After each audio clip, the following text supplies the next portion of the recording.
அறுசுவை நிரம்பிய பால் குடம் ஆடும் நடையே நாட்டியம்.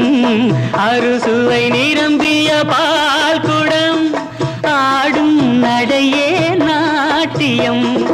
ஊடல் அவளது வாடிக்கை, ஊடல் அவளது வாடிக்கை, என்னை தந்தேன் காணிக்கை.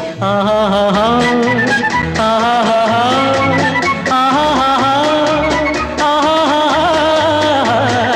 அவள் ஒரு நவரச நாடகம், ஆனந்த கவிதையின் ஆலயம். தழுவிடும் இனங்களில் மானினம், தமிழும் அவளும்